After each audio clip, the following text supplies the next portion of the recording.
The morning sun poured through the frosted windows of Riverbend Medical Center, spreading a golden calm that didn't reach every room inside. In exam room 3, peace shattered like glass. "Those hands don't belong in my clinic," Dr. Richard Hale snapped, voice low but sharp enough to cut air, his face twisted with disgust as he ripped the blood pressure cuff from the patient's arm. The cuff slapped against the floor. The man sitting before him, Marcus Lee, didn't flinch. His dark eyes stayed steady, his jaw tight, his silence louder than shouting. Dr. Hale kicked the patient's folder off the table, sending papers scattering. "There's a clinic downtown that handles your kind." "Not me." The nurse beside him, Clara, gasped. Her trembling hands froze mid-note. "Doctor," she began, but Hale silenced her with a glare. Marcus stood slowly, his calm masking a storm underneath. "Are you finished?" he asked, his voice deep and measured, the kind of tone that could silence a crowd. Hale pointed toward the door, veins bulging at his neck. "Get out or security will take you out." Marcus didn't argue. He picked up his jacket, slid his phone into his pocket, and walked out quietly. But his thumb moved with purpose, unlocking his phone and sending a single message. It was short. It was powerful. It would change everything. The next morning, at precisely 10 o'clock, Marcus returned, not as a patient, but as a storm disguised in a calm suit. His charcoal jacket was pressed perfectly. His polished shoes clicked against the marble floor of Riverbend Medical Center's gleaming lobby. A place that celebrated wealth and comfort, not equality. The receptionist looked up as he handed over his insurance card. Her eyes flicked from his face to the words on her screen. Platinum Executive Health Plan. Her brows furrowed, confusion breaking through her practiced smile. "Is there a problem?" Marcus asked gently. She shook her head too quickly. "No, sir, just processing." Her voice faltered under the weight of her own unease. Behind the closed door of his office, Dr. Richard Hale reviewed his patient list. When he saw the name Marcus Lee, his expression soured instantly. He stood peering out into the waiting room and froze when he saw him. He turned to the receptionist. "Why is he here?" he hissed. "Corporate referral," she whispered. "Executive coverage." Hale's jaw tightened. He forced a thin smile and went back into his office without another word. Half an hour later, every other patient had been offered water, conversation, even small talk about the weather. Marcus had been offered nothing but glances, curious, cautious, and cold. When the nurse finally called his name, she wouldn't meet his eyes. "Mr. Lee, the doctor will see you now." Inside, Hale didn't look up from his phone as Marcus entered. He typed a message, laughed quietly, then tossed his phone aside. "Blood pressure?" he asked without greeting. 33/90, Nurse Clara replied. "Typical," Hale muttered. Marcus's gaze stayed steady. "I've been having headaches for several weeks. They're different from usual, sharp, frequent, waking me at night." "Stress," Hale said flatly, writing without looking up. "Take ibuprofen. Get more rest."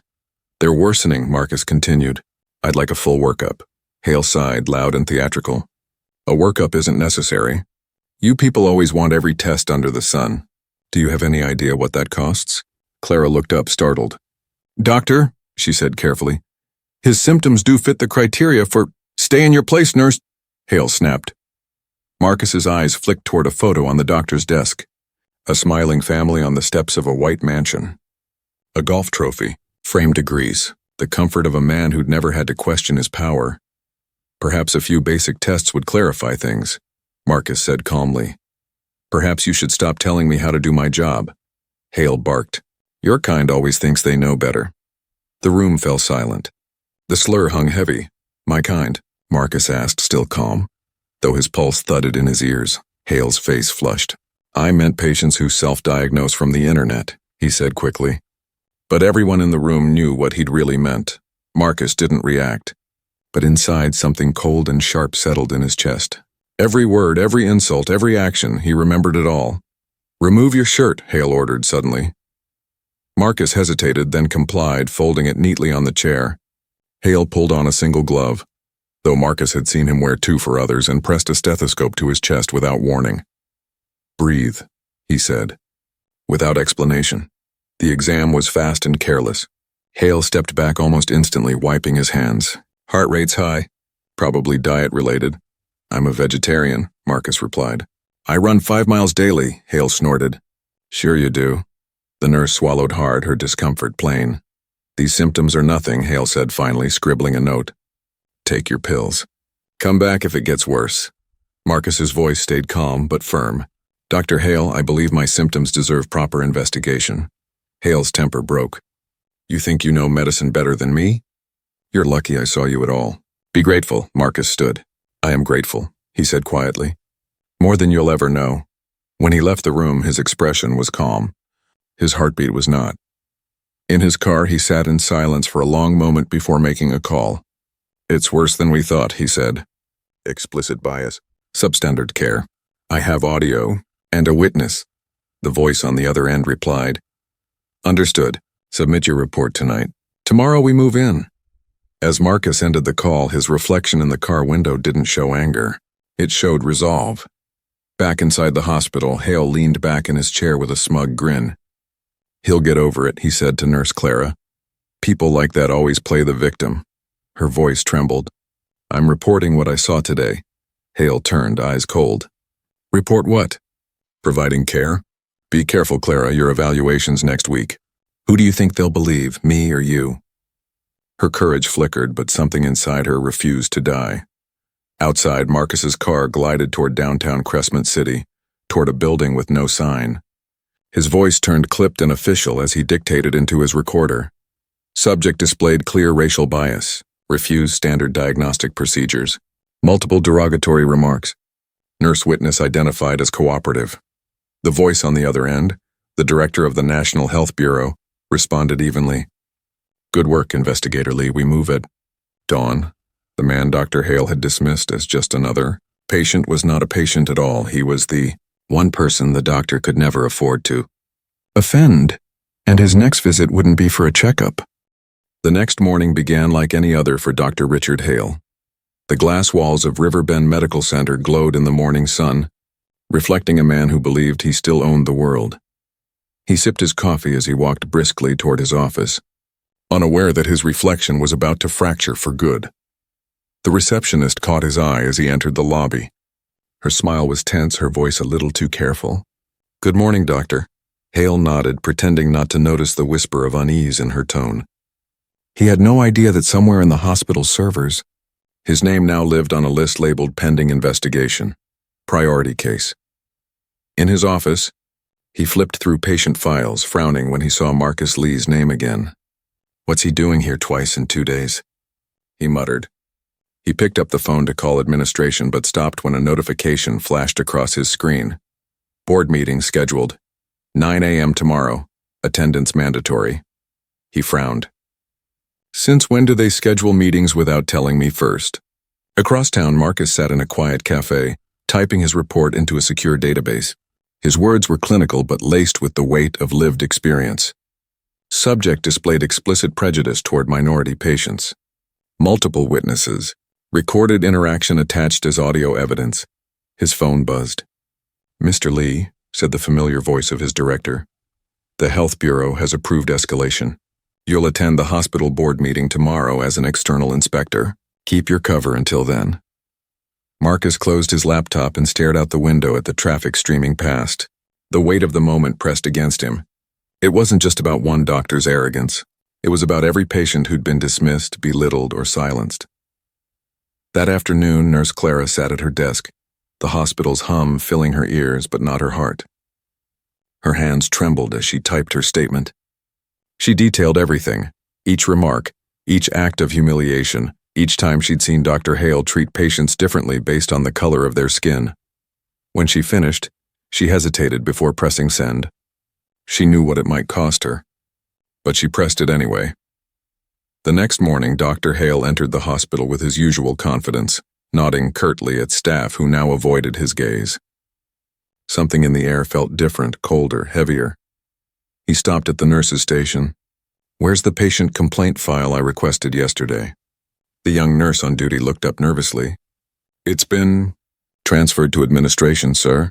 Transferred? He repeated, his voice sharpening. Who authorized that? Director's office, she said softly. Before he could respond, his phone rang. The hospital director's name glowed on the screen. Richard, came the voice, polite but distant.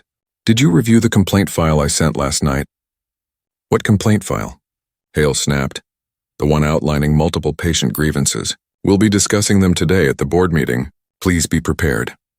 The call ended before Hale could protest. He stood in silence for several seconds, then exhaled sharply, muttering under his breath about whining patients and bureaucrats who didn't understand medicine. Meanwhile, Marcus arrived at Riverbend under a different name tag, Health Authority Liaison, Michael Lee. His crisp suit and quiet authority commanded attention. Every step he took through those hallways tightened the air around him. He paused outside the boardroom door, taking a steadying breath. He wasn't just there for himself. He was there for every name that had been buried in complaint logs, every voice that had gone unheard. Inside, the hospital board assembled, directors, attorneys, department heads, and one empty chair waiting for him. When Dr. Hale entered, the murmur of conversation ceased. He scanned the room, his eyes narrowing as they landed on Marcus, who sat calmly at the far end of the table. Something flickered across Hale's face, recognition mixed with unease. "What is this?" Hale demanded. "Why is he here?" The hospital director gestured toward Marcus. "Mr. Lee is here on behalf of the National Health Bureau." "This is an official review." Hale's confident smile faltered. "Review of what?" "Your patient care practices," the director said simply. "Specifically allegations of discrimination and unethical conduct." The air turned to glass. Every person in the room could feel it. Marcus folded his hands on the table. "Dr. Hale," he said evenly, "thank you for seeing me again." Hale's face drained of color. You tricked me." "I came to you as a patient," Marcus replied calmly. "And you showed me who you truly are." The doctor's voice rose. "You don't understand what medicine requires. Sometimes people exaggerate, expect too much. You can't call that discrimination." Marcus leaned forward, his tone calm but cutting. "When you dismissed my symptoms without examination, called me your kind, refused to run standard tests, and humiliated me in front of your nurse, that wasn't medicine. That was bias." The hospital attorney cleared her throat. "We have recordings," she said. "Audio from the consultation, along with corroborating statements from Nurse Clara." Dr. Hale froze. "You recorded me? That's illegal." "The Health Bureau has investigative authority in federally funded institutions," Marcus said. "Everything you said is admissible," the director signaled to the tech assistant. The speakers came alive with Hale's voice. "Your kind always wants special treatment." The words filled the room like poison. Silence followed, heavy and sharp. One of the board members looked visibly shaken. "That was you, Richard?"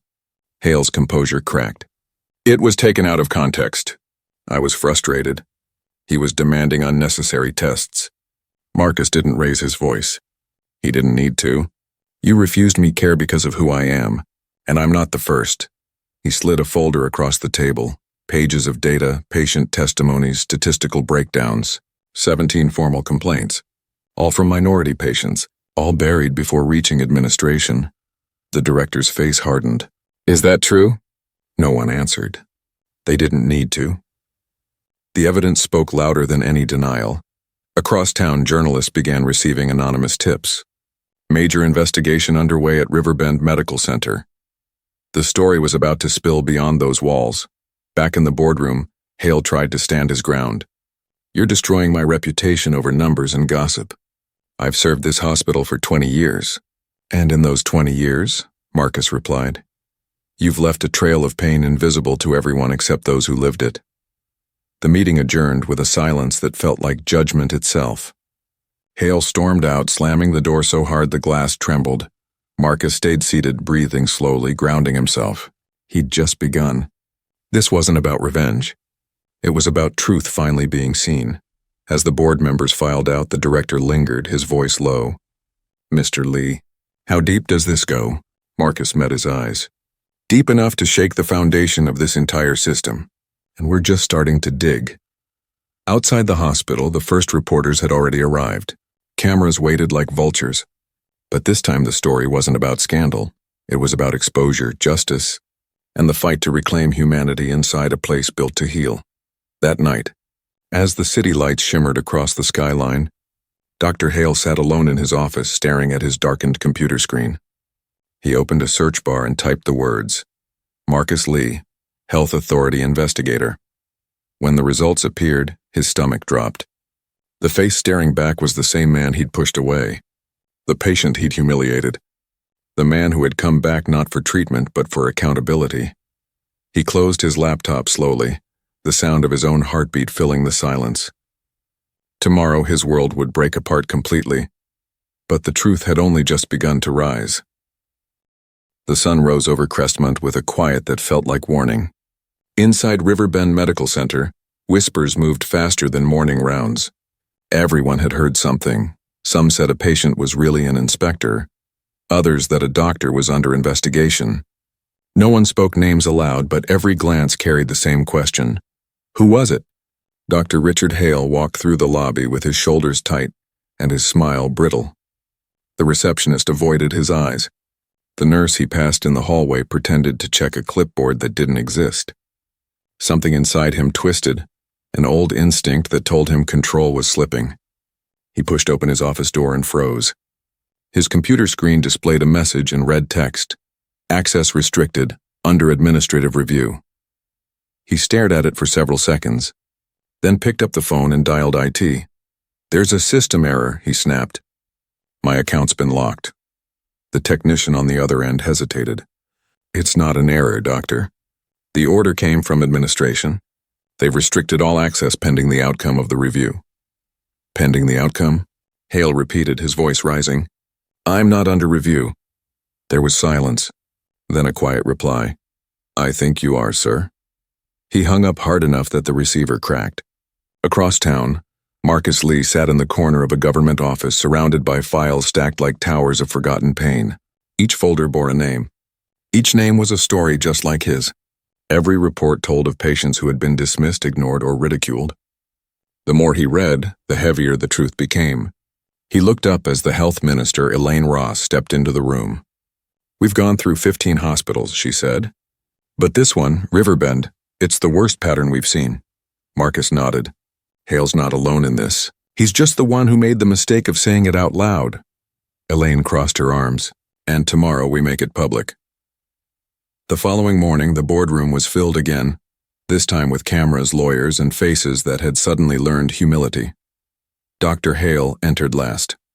His eyes darted between the rows of unfamiliar suits. The air was thick with the smell of coffee and fear.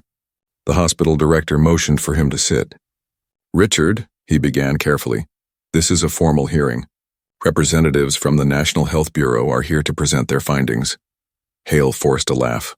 Findings? You're treating me like a criminal. No, Marcus said quietly from across the room. We're treating you like a doctor who forgot his oath. Hale's head jerked toward him. You set me up. I gave you an opportunity, Marcus replied evenly. You chose what to do with it. The health minister spoke next, her voice firm but even. Dr. Hale, the investigation has revealed 17 documented complaints from minority patients in the last year. Every one of them was dismissed at the departmental level. Can you explain that? Coincidence, Hale said sharply. Patients lie. They exaggerate. They blame doctors for bad outcomes.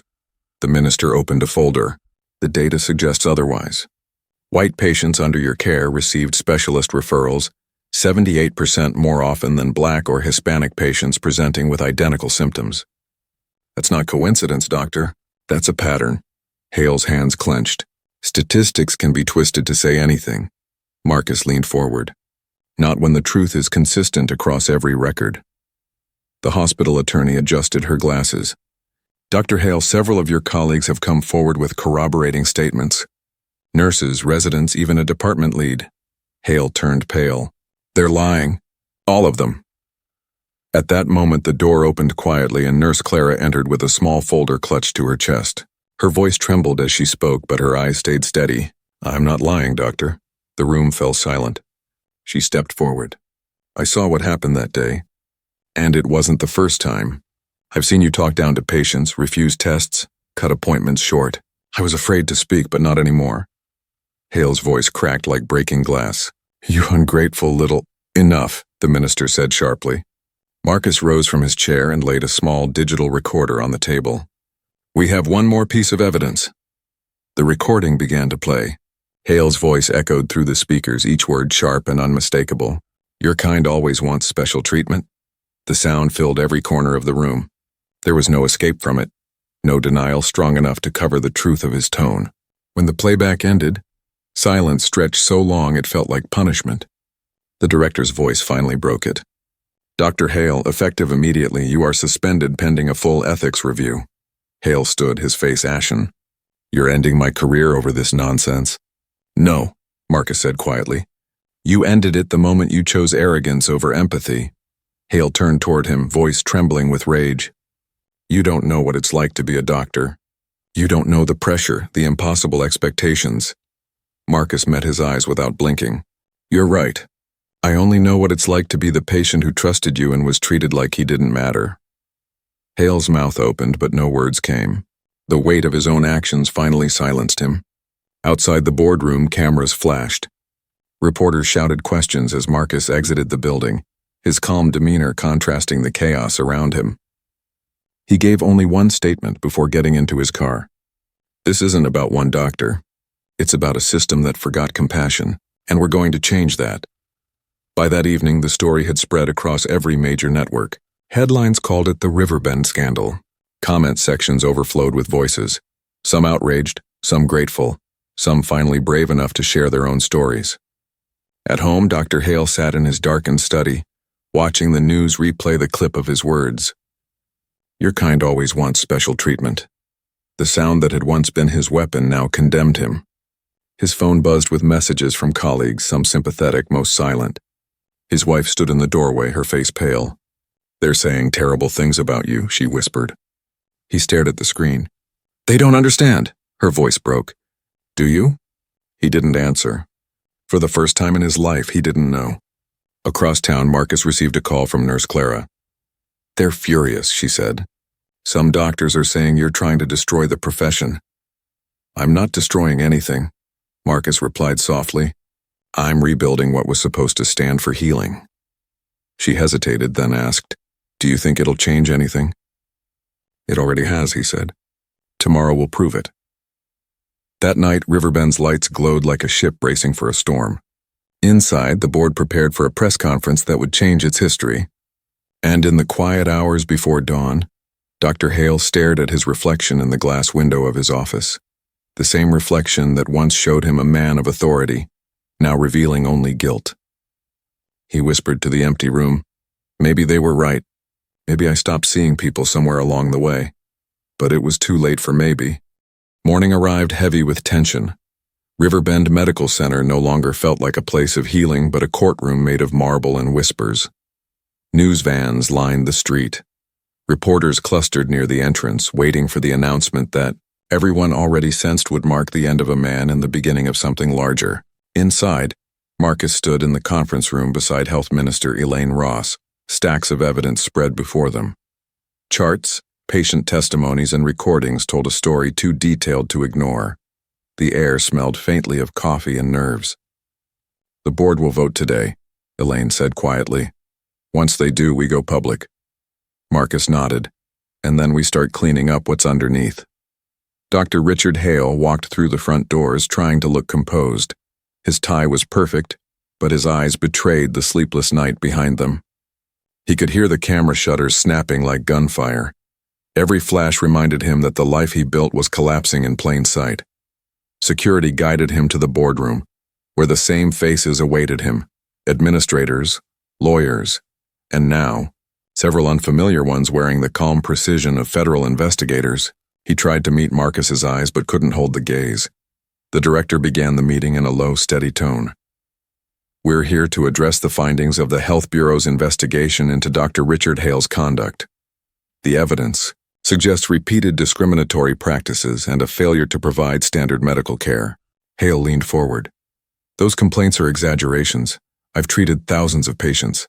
No one cared about statistics until one man decided to make an example of me." Marcus replied evenly. "It's not one man, doctor. It's 17 documented cases in 1 year, and over 40 more in review. The only reason it took this long is because people were afraid." The minister spoke next, her words sharp but fair. "We've analyzed 5 years of your records. Race was the only variable that changed the outcome of care. That's not coincidence. That's bias." Hale turned to the board members he once called friends. You're really going to believe numbers over 20 years of experience? Over the man who's kept this hospital's name clean? One of them, a senior surgeon with gray hair and tired eyes, spoke softly. Experience doesn't excuse arrogance, Richard. We all took the same oath. The tension broke when the hospital's attorney placed another document on the table, a formal notice from the National Health Bureau confirming full cooperation and compliance requirements. Hale's name appeared in bold print beneath the words, "Administrative leave pending ethics hearing." He laughed bitterly. So that's it. You sacrifice me to save yourselves. Marcus's voice stayed calm. You're not being sacrificed, doctor. You're being held accountable. Hale's jaw clenched. You talk about justice like it's simple. But what about when the patients are difficult? When they don't follow advice? When they come in expecting miracles? Then you treat them anyway, Marcus said, because that's what medicine is. You don't decide who deserves compassion. The director finally stood. We've heard enough. The board's decision is unanimous. Dr. Hale, your license will be suspended pending review. Effective immediately, you are relieved of all duties. Hale froze, staring at the papers being slid toward him. For a moment he didn't move. Then he stood slowly, every movement heavy with disbelief. You'll regret this, he said, voice trembling with anger. When this blows over, you'll all remember who kept this place running. Nurse Clara, standing near the door, answered softly. We'll remember who kept others from being treated fairly. He turned on her, eyes burning. You ruined me. No, she said. You ruined yourself. Outside, the press conference began within the hour. The hospital's director stepped up to the podium, his voice solemn. The Riverbend Medical Center is committed to equality in care. We acknowledge systemic failures that have allowed discrimination to persist. Immediate reforms will begin today. Reporters shouted questions. Is Dr. Hale being charged? How long has this been happening? Will the Health Bureau take over hospital operations? Marcus took the microphone. This investigation isn't about punishment. It's about repair. What happened here isn't isolated. It reflects a deeper problem within healthcare. For too long, compassion depended on skin tone, last name, or insurance level. That ends now. His words spread across news channels, social media, and living rooms within hours. People shared their own stories: neglect, dismissal, humiliation. Some spoke for the first time. Others simply listened, realizing they weren't alone. That evening, Elaine called Marcus into her office. The blinds were drawn, the city lights painting soft streaks across the carpet. You handled today with restraint, she said. That's rare when anger is justified. It's not about anger, he replied. It's about endurance. Real change doesn't happen because we yell louder. It happens when we keep showing up until they can't ignore us. She studied him for a moment. How long have you been carrying this? Since my brother died, he said quietly. He went to a hospital like Riverbend. Same symptoms I had. He was told to take painkillers and rest. 3 months later, he was gone. Elaine's voice softened. I'm sorry, he nodded. That's why I joined the Bureau. I couldn't bring him back, but I could make sure no one else suffered because someone refused to care. Later that night, Marcus walked past Riverbend's glowing facade. The same marble that once looked untouchable now seemed fragile under the weight of truth. Nurses left the building in small groups, whispering, uncertain but hopeful. Inside, Hale packed his belongings in silence. Each award he placed in the box felt emptier than the last. The diploma that once represented triumph now mocked him. When he turned to leave, Nurse Clara stood in the doorway. You should know, she said quietly. They're naming a new department, Patient Equity and Safety. I'll be leading it. He gave a hollow laugh. So now you're the hero. No, she replied. Just someone who stopped being afraid. He didn't respond. He walked past her and down the corridor that had been his kingdom for 20 years. Staff stepped aside but didn't speak. Some looked away. Others just watched. Outside, the air was cool and sharp. Reporters called his name as he exited, but he said nothing. He got into his car, hands shaking as the door closed. For the first time in his life, silence hurt more than words. Across town, Marcus sat by his window, the glow of the city reflecting in his eyes. His phone vibrated with messages: congratulations, gratitude, outrage. He scrolled through them slowly before setting it down. Justice, he realized, wasn't a victory. It was a beginning. Tomorrow would bring hearings, reforms, resistance, and doubt. But tonight, somewhere in the heart of a city learning to listen, one truth had finally broken through.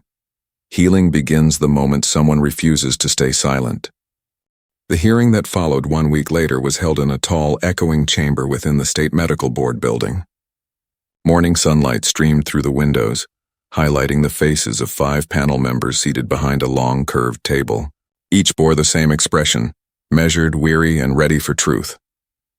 Dr. Richard Hale entered with his lawyers, dressed in a muted gray suit that no longer fit him with confidence. Gone was the arrogance that had once filled every room he entered. His steps were steady, but his eyes betrayed the panic of a man clinging to what little remained of his pride.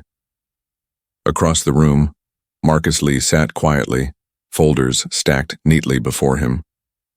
His calm presence carried more weight than any title. He wasn't there for revenge. He was there for justice, for the patients who couldn't be. The lead attorney for Hale rose first. Her voice was smooth, polished, designed to deflect. "Ladies and gentlemen of the panel," she began, "my client has served this community with honor for over 2 decades. What we see here is not a pattern of discrimination, but a pattern of misunderstanding. Medicine is complex. Decisions are made under pressure, often misinterpreted by those without medical training."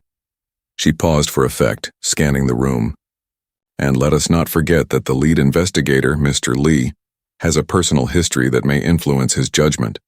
His own brother was a patient who unfortunately passed away under unrelated medical care. Perhaps this investigation stems more from grief than impartiality." A low murmur rippled through the audience. Hale's attorney sat, satisfied with the sting she'd left. Marcus stood slowly. "My brother's death opened my eyes," he said evenly, "but it didn't cloud my vision. I didn't come here to punish one man. I came here because 17 families filed complaints and no one listened. I came here because bias, silent, invisible bias, cost people their health, their dignity, and sometimes their lives." The room quieted. His words held weight not through volume, but truth. Witnesses were called next.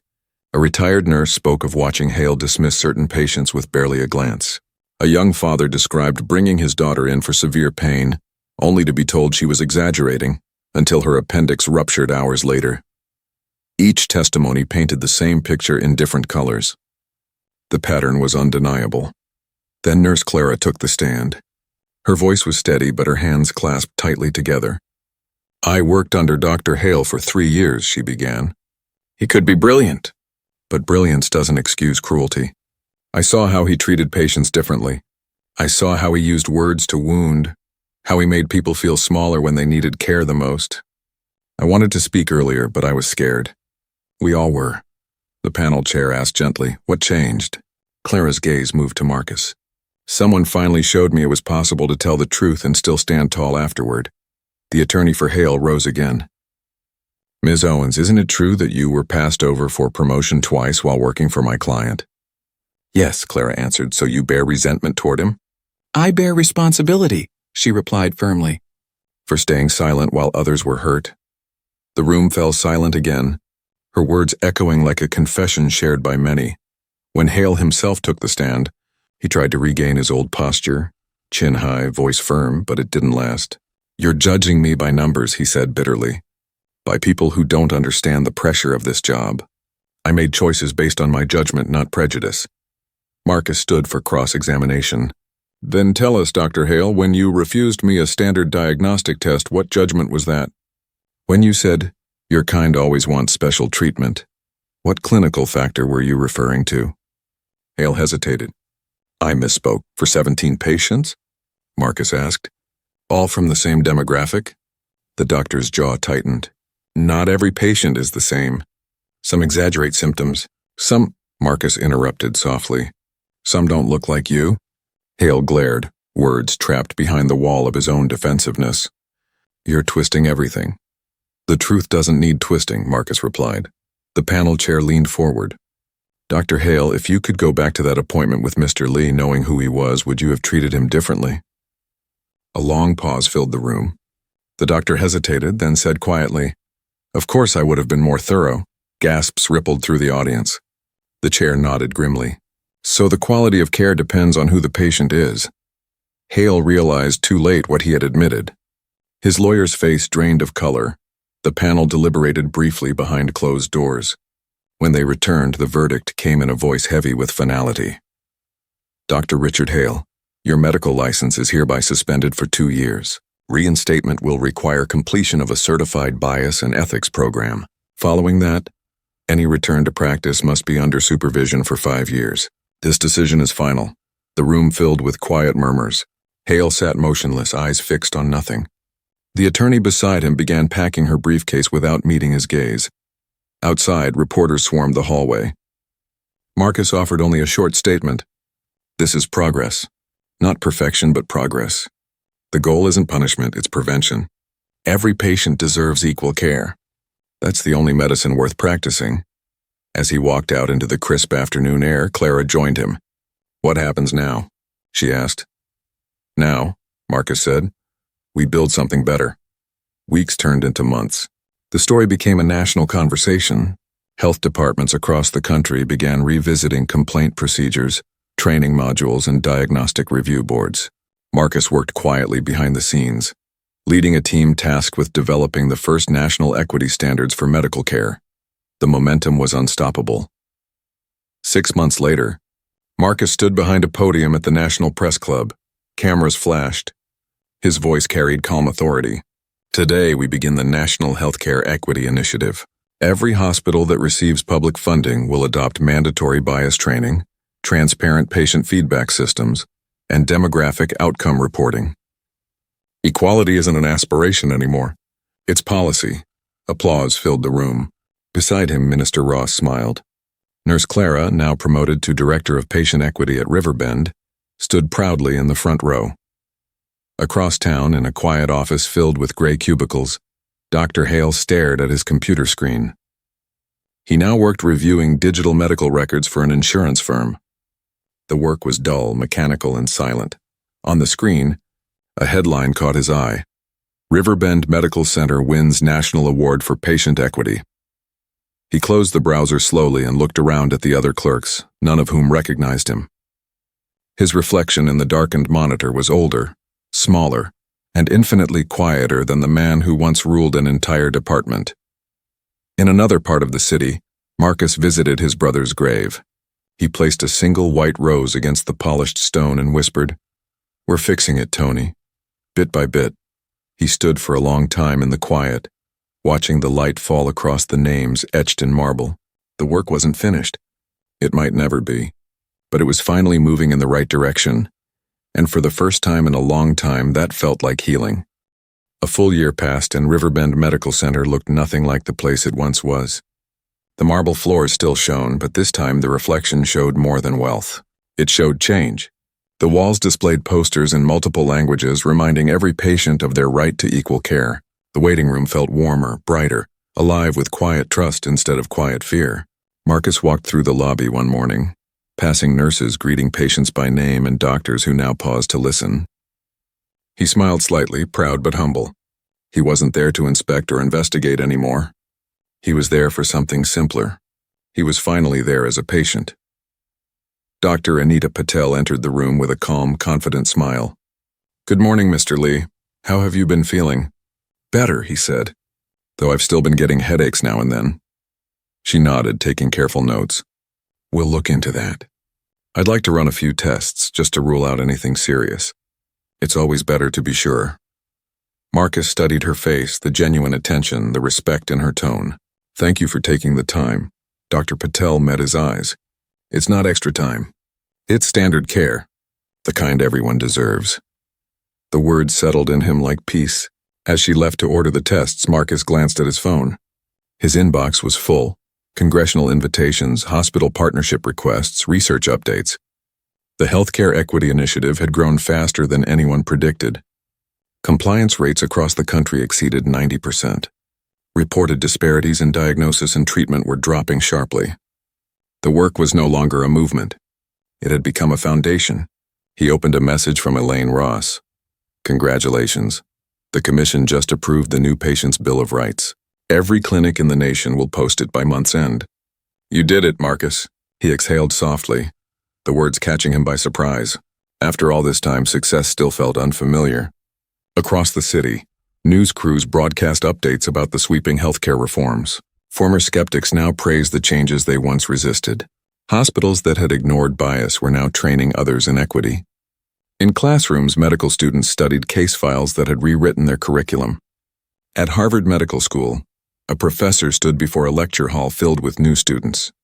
On the screen behind him were charts comparing outcomes before and after the reforms. The Riverbend case, he explained, was the turning point. It proved that equal care is not idealism, it's evidence-based medicine. Students scribbled notes as he spoke of Marcus Lee, the investigator who challenged an institution and changed a system. But Marcus wasn't there to hear it. He didn't want the fame. He wanted the work to speak for itself. Meanwhile, in a small classroom on the edge of the city, Dr. Richard Hale sat in the front row of a mandatory ethics course. His once immaculate hair was now streaked with gray. The instructor, a woman younger than many of her students, spoke about the emotional impact of bias in clinical decisions. Hale listened without expression until she said, "True change begins when you stop seeing data points and start seeing people." He felt something shift, small, but real. For the first time, he wasn't defending himself. He was listening. When class ended, he lingered by the door. "Professor," he said quietly, "I'd like to volunteer at one of the community clinics when my suspension is over." She studied him carefully before replying. "If you mean it, that would be a good place to start." Outside, the city hummed with quiet transformation. Weeks later, the first national summit on medical equity convened in Washington. Marcus stood at the podium facing an audience of leaders, doctors, and advocates. The room glowed with anticipation. "When we began this work," he said, "we thought the goal was to punish what was broken. But we learned that true healing doesn't come from punishment. It comes from rebuilding trust." He gestured toward the screen behind him, showing graphs of reduced disparities in patient care. "These numbers represent more than progress. They represent people, parents who lived to see their children grow, patients who were heard instead of dismissed, doctors who learned that empathy is the highest form of precision." The applause that followed was long and heartfelt. Afterward, Marcus stepped outside onto the marble steps of the Capitol. The air carried the scent of spring, fresh and cool. Nurse Clara joined him, her expression soft with pride. "Can you believe where we started?" she asked. He smiled. "I still remember every second of that day. I walked into Riverbend expecting to be ignored again. Instead, we started a movement." "You didn't start it alone," she said. "You just gave it a voice," he nodded. "And voices multiply." As they stood there, a young medical student approached nervously, holding a notepad. "Mr. Lee, I'm starting my residency at Riverbend next month. I wanted to thank you. You changed what medicine means for people like me." Marcus extended his hand. "Then make sure you change it again. That's how we keep moving forward." The student smiled and left, disappearing into the crowd that filled the square below. Across the city, in a modest clinic downtown, Dr. Hale arrived for his first volunteer shift. He signed in quietly, receiving a simple badge that read Medical Assistant. The nurse at the front desk smiled at him without recognition. Inside the examination room, a young boy sat nervously on the table, his mother by his side. Hale crouched slightly, meeting the boy's eyes. "I'm going to check your breathing, all right? Tell me if you feel uncomfortable at any point." For the first time in years, his tone held gentleness without pride. Elsewhere, Marcus received his test results. Dr. Patel smiled. "Everything looks good. You caught it early. You'll be fine." He nodded with quiet gratitude. "My brother didn't get that chance. But because of what's changed, others will." She closed the file. That's what medicine should be. As Marcus left the hospital, he paused by a display in the lobby, a new plaque engraved with a single sentence.